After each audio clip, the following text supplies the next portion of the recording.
But we turn from the Holy Roman Empire and their struggles to move into another major political event during the later Middle Ages, the Crusades. Let's pick up where we kind of left off. We left off in our discussion of Islam with the Umayyad Caliphate extending from Spain, where they had been stopped by Charles Martel in the Battle of Tours, all the way across northern Africa and also starting to go into Africa further, into the Middle East, making their way over to India and China. In the year 750, however, some Muslims had become concerned that the Umayyad leaders appeared to be largely irreligious, that they weren't true Muslims. And so they decide to create a revolt, stage a revolt.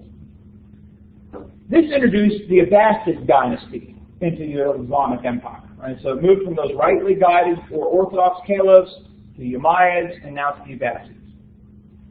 The Abbasids, instead of being centered in Damascus and Syria, were centered in the city of Baghdad, which brought in more Persian elements into Islamic culture.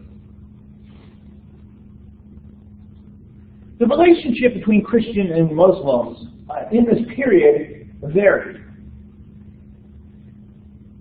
At times among the West, or between the Muslims in the West, relationships were relatively good. A caliph named Harun al-Rashid, also known as Aaron the Wise, had a relatively good relationship with the West. If you've heard of the 1001 Nights tales, this is the caliph whose exploits are told in there. The caliphate had reached its peak under the rule of Harun al-Rashid.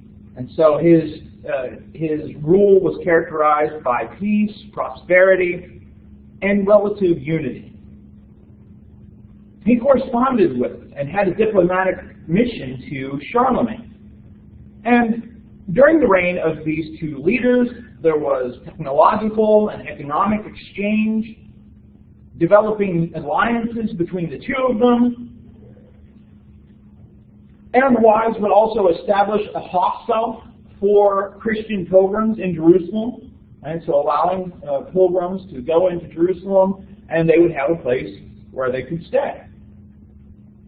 He would later set up the first hospital, an observatory in Baghdad, which would serve as a model for later rulers. But that's the West. Now, yes, there were other times where there was struggle between the East and the West, but there was much more times of relative peace between the West and Islam. The East, however, was a different matter. By the time of the 11th century, things had been antagonistic throughout, right? Because while Muslims had been stopped in Spain, to the eastern part they were expanding, and then also expanding into lands that were controlled by the Byzantines. They weren't expanding into lands ruled by Charlemagne or any of his descendants. They had largely been stopped. By the 11th century, though, the Abbasid Caliphate starts to break down. Essentially, these little statelets develop instead of a unified empire. And civil wars occurred between these groups quite frequently. In the middle of this, a small Asiatic tribe known as the Seljuk Turks, who had recently converted to Islam in this time period, sought to gain control. They take over the Abbasid capital of Baghdad, and they begin to try and expand their territory, which would include moving in on the Byzantine territory. All of this then sets the stage for the Crusades. Now, previously we had looked at the just war tradition, some of the things coming from Augustine and other thinkers. But there were other things that took place in the Middle Ages that shaped medieval thought and culture and prepared it for the Crusades. And Ferguson notes several of these things, some of which we'll just highlight here. First had to do with developing attitudes related to roles that Christians could take in warfare. Now, if you remember, back in those early centuries, there was a lot of hostility to the idea of Christians in military because under the Roman Empire, a lot of military service involved devotion to pagan gods and goddesses. And so while there might be some hesitation or opposition because of the violence involved in military service, it was also important that you would have to offer sacrifices to the empire or whatever deity you might need to offer. As the empire became Christian, however, or even before that, we talked about how Christians eventually started joining the army, serving as soldiers, even under pagan rulers. But once the empire became Christian, that also allowed for the possibility of Christians to be soldiers involved in military conflict. However, for Augustine, as he developed his views on just war, he even believed that even though you could serve in a just war and serve justly in it, because it involved violence and death, you still needed to do some sort of acts of repentance afterward. Later on, after Augustine, people started to think, well, war could be enacted by Christians, but only in self-defense. Charlemagne and others believed that you could engage in missionary warfare. Right? So you see how this is kind of developing, right? This kind of starts off with anti-warfare. People start getting in, but warfare itself is sinful, sometimes has to be done. Warfare should only be done in defense. Well, you can use warfare to try and convert people, but it's still, even missionary warfare, considered sinful. Especially if that war is done for secular purposes. And that this is sinful to kill someone, even in a war that would be called by a religious ruler. But by the time we're talking about, that starts to change. Additionally, ideas about who could call a just war began to be changed.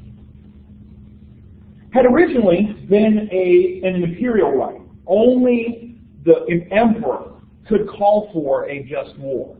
But it gradually moved to the point where knights, who weren't rulers in any stretch of the imagination, could engage in just warfare to protect churches, to protect the oppressed, provided they followed some sort of code. And Ferguson notes that these things would include things like your willingness to give your life for the Lord that you were serving.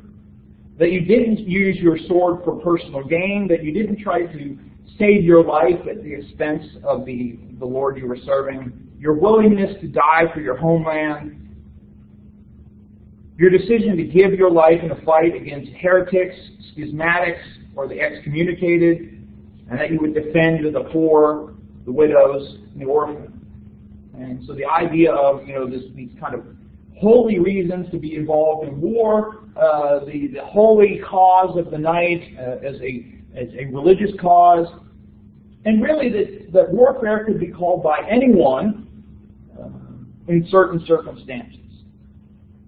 There's also the possibility that the notion of a holy war in Islam may have bled over into ideas within Christian thinking as well. But of course, just the general influence of Islam may have been important here as Muslims continued to expand and as Christian rulers sought to stifle that. Eventually, some theologians began to claim that the Pope himself could call for war, arguing that soldiers involved in this kind of warfare didn't have to worry about acquiring sin. That if the Pope had called the war, you would not have to do any sort of penance, or you wouldn't have any sort of sin staining yourself because of being involved in warfare. Now, certainly there was the idea that you could engage in acts that were sinful during war, but it wasn't the notion of just because you're a soldier, you are kind of marked with sin. Also connected with this is an increased desire of people to engage in pilgrimage, wanting to travel to those places that had deep connections to the stories of the Bible. And so people wanting to go to these places that were now under Muslim control. And so this desire to have, say, travel to these places, have those places be under Christian rulers, as well as just the idea that engaging in pilgrimage itself brought religious benefits. But also, there was a lot of concern by many that there's a possibility of uniting the church again, East and West. So all these strands, theological strands, political developments, dreams and desires, coalesced in the latter part of the 11th century in the Crusades.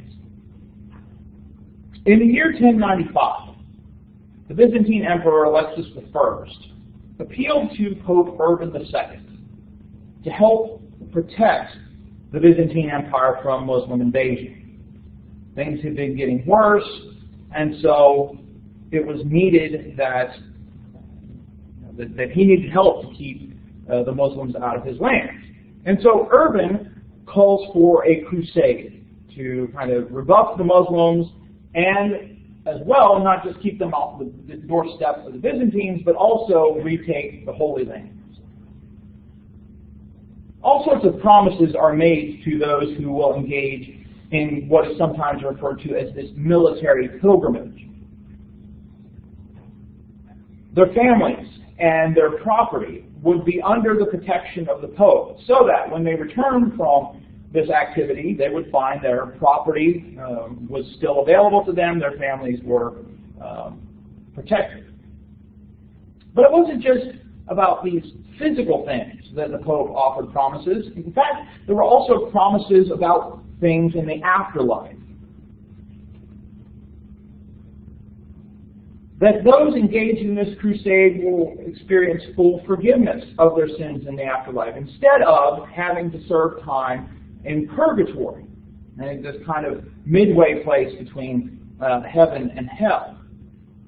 And so indulgences, opportunities to get out of time in purgatory, were attached to efforts in the Crusades. When these things were announced, the crowd supposedly shouted, Deus vult, right? God wills it. And he's proclaiming this, and these are the crowd's response. This is God's will that we go into these lands. And so there's all sorts of religiousness around this. And this is not just a military exercise, this is God's will that we do these things. It's conquering the Holy Land. It's accompanied by people claiming all sorts of visions and dreams. People claiming to have seen angels, seeing all sorts of signs, all of which are pointing towards this being something that God wants to see take place. The Crusaders have several goals. The primary one starts off with, we want to get Muslims who are threatening Constantinople out of the way. And so there's that defeat. There's the defeat of Muslims who are in control of the Holy Land as well. So Muslims are the focus. Additionally, there is with that idea of we're going to be saving the Byzantine Empire. This is another reason that we're involved, or another hope that we have. There's even some hope among Christians, as we've noted before, that this will reunite the East and the West. Not only were they separated politically, but there was religious separation that was taking place as well. Things we'll talk about in a couple of classes, but essentially relationships between East and West at this time are very, very tense. At one point, the Pope and the Patriarch of Constantinople have excommunicated each other. And so things are not looking good. But here's the possibility that Christendom can be united again. Of course, one of the other goals is to reconquer the Holy Land, take those lands back from Muslim control, believed to be that we're taking them back for the rightful owners, or to the rightful people, although not really, because there's no desire to restore these to the Jews, but the idea that Christians should have control of these lands.